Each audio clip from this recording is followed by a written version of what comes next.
Nakaisa na tayo mga katripya. Saka 5 hinog. Ayan, yung kalananin nakadalawa. Ayan.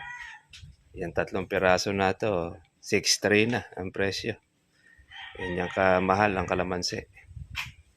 Kahit na palagay mo na konti ang napipitas mo, lahat ng presyo sa pool mo.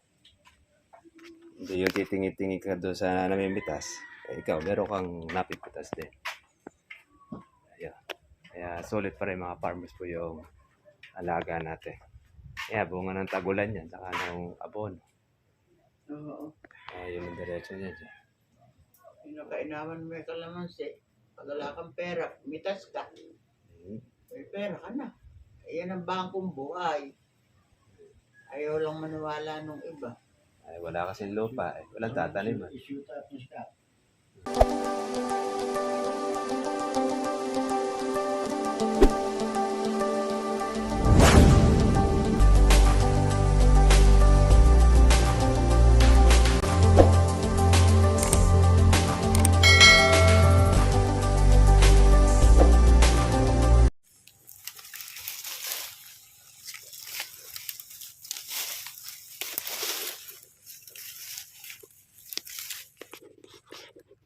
Kumusta na po kayo mga katribi at welcome sa aking YouTube channel. Kumusta na po kayo? At ito, magandang balita. Tayo po pumipitas po ng ating kalamansi. Kahit hindi pa po siya talagang pitasin, kinukuha na po natin mga ka-farmers. Dahil mahirap na. Mas maganda na po yung hawak na po natin ang bunga. Kaysa naman po mga katribi na mawawala lang.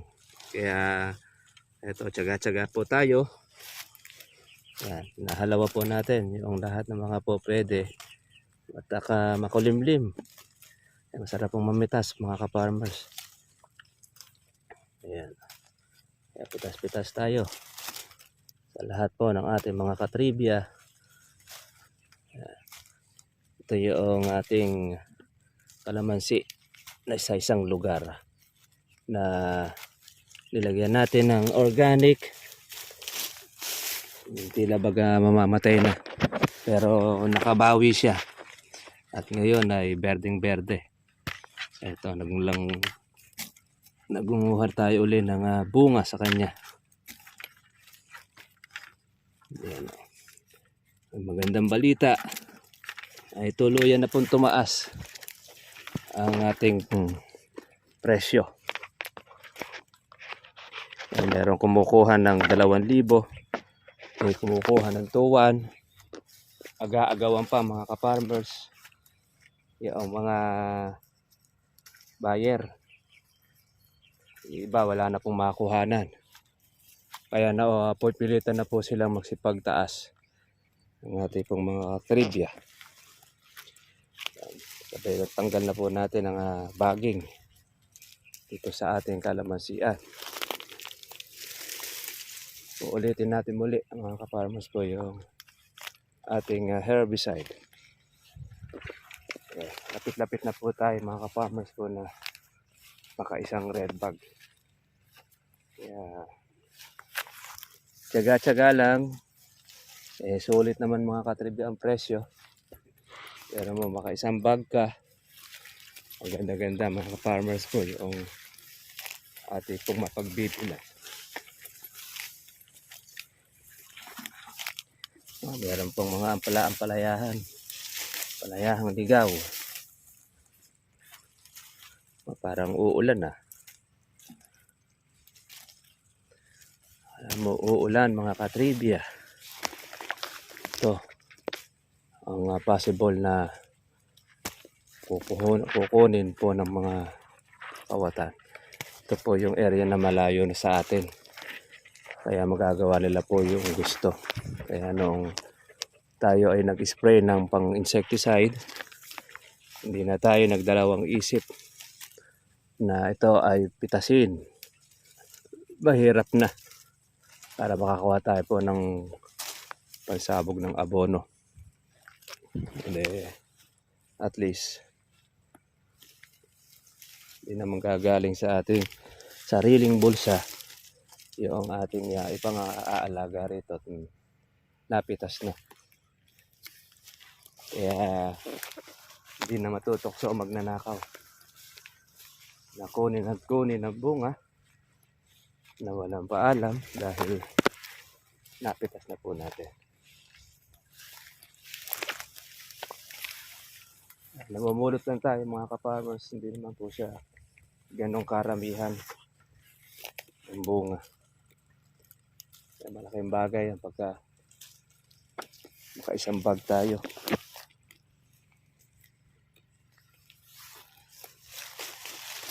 Ayun, marami-rami rin po yung mga bulaklak na lumulusot, saka ibang mga bukan na rin.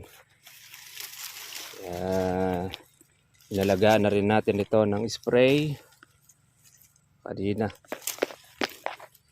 Doon natin nakita na meron palang tayong pitasin, meron tayong halawin.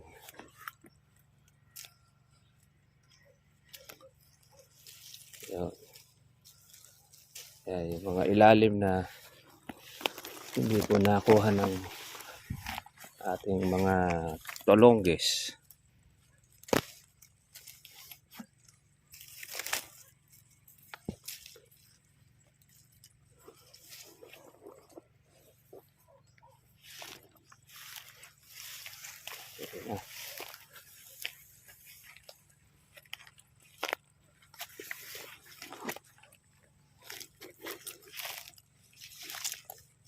pitas-pitas tayo, halaw-halaw. Kaya ganyan po ang kalamansi. Basta't pagka nagmahal, wala nang mapitasan.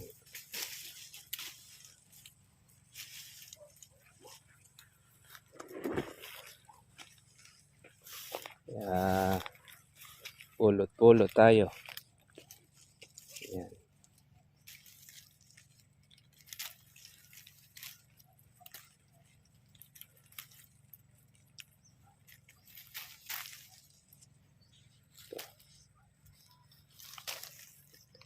Mabalik uli sa kamahalan ang kalamansi, mga katribya.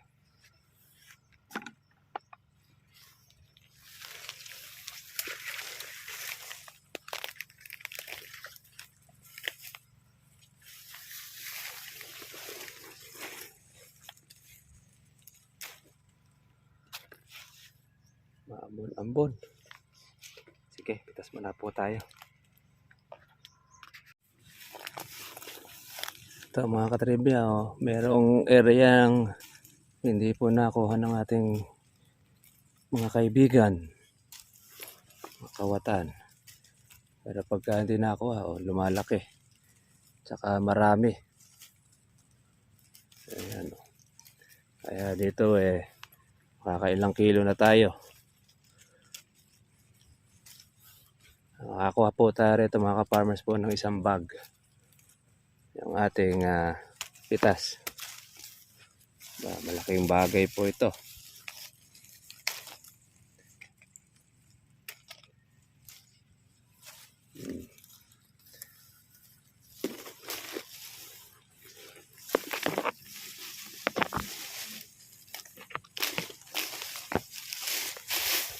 Lagyan natin ito ng ating herbicide.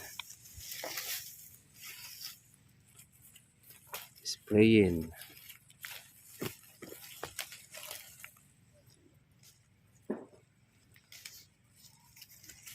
Ayan yung mga nasa ilalim. Kailangan yan ay sisilipin natin. Dahil dyan tayo makakarami. Kasi na hindi nakukuha po ng mga mamimitas yan. Yung ilalim. Kaya dyan tayo nakakarami ng pitas. Mga katribya.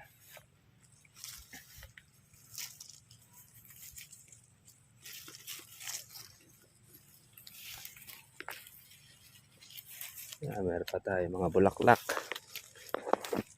Kaya ang kalamansi ay hindi po humihinto sa pamumunga. Tuloy-tuloy lang siya. Continuous.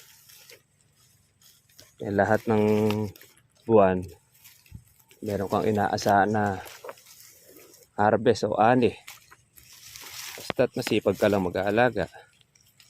Pero pagka hinintuan ninyo ang alaga, patubig, pataba, spray, alang matitira. Ayan, yan na tayo 15 kilos. Okay mga ka-farmers, at tayo po ay uuwi po muna para tayo mananghalian. Siguro may isang red bag na tayo, pero pipili pa natin ng dilaw at konti na lang po yung ating pupunuin para sa isang red bag. Yan na po mga ka-farmers po yung ating napitas. Yan, may isang red bag na po tayo.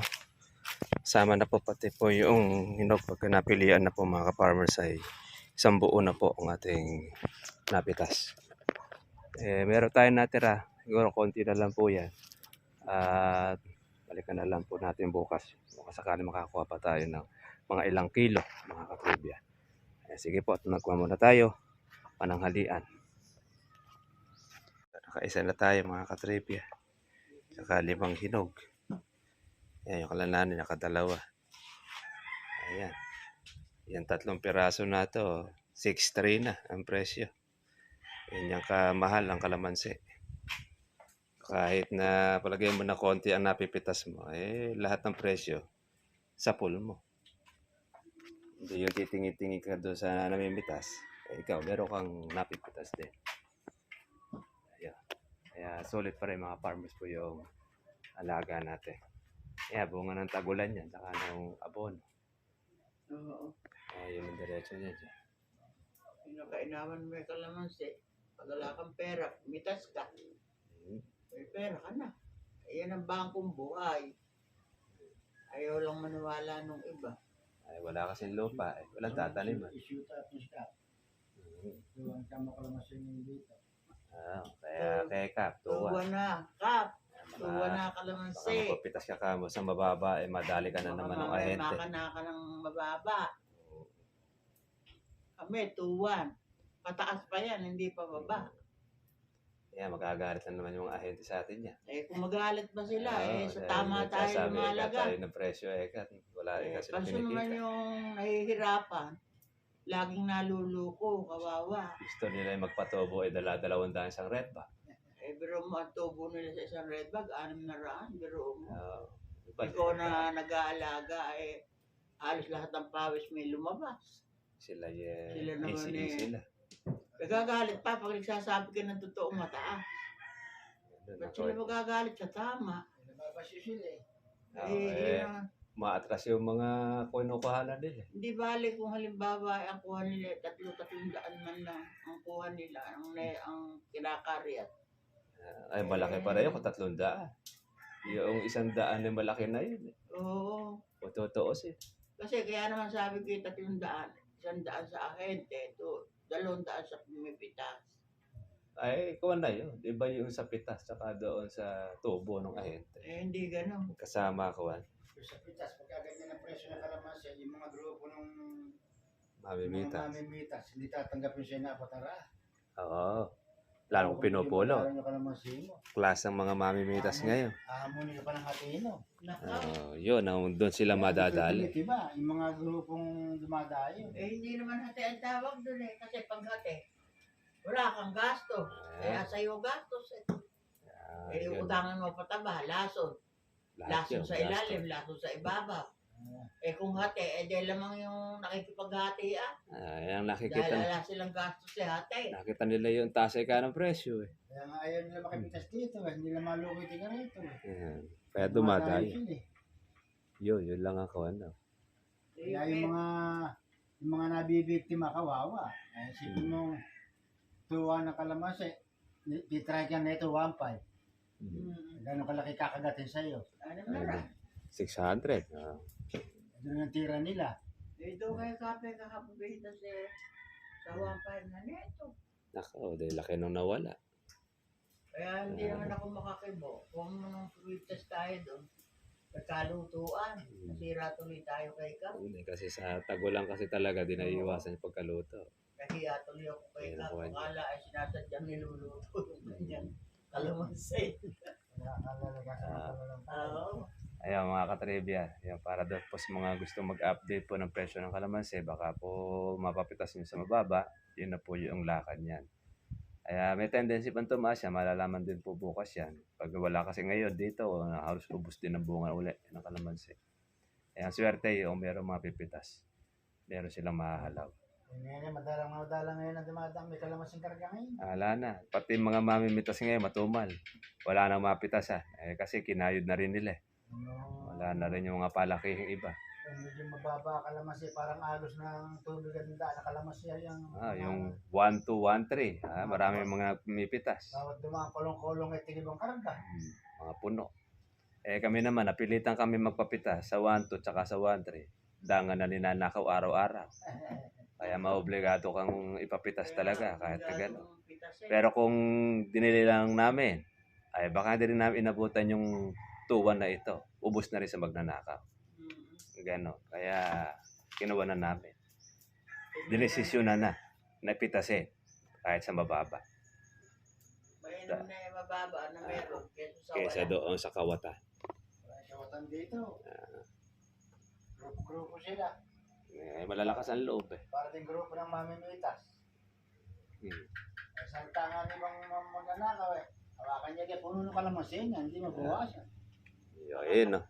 Yun yung kung anong katwiran ng mga magnanakaw. Makakaingat sila at pagka sila yung pinagpabaril ng mga militar sila rin ang kawawa. Ay, sanay naman yung mga yan. Iiwas na lang daw sila sa bala. Ganun yun. Sige mga katrivia, God bless sa inyo lahat. At nakasang red bag tayo. Meron naman tayo ulit pang alaga. Makakabili tayo ulit ng 3 bultong pataba. O tinalay dadagdag natin. Okay, God bless po sa inyo lahat. Bye-bye. Hindi pa naman yari.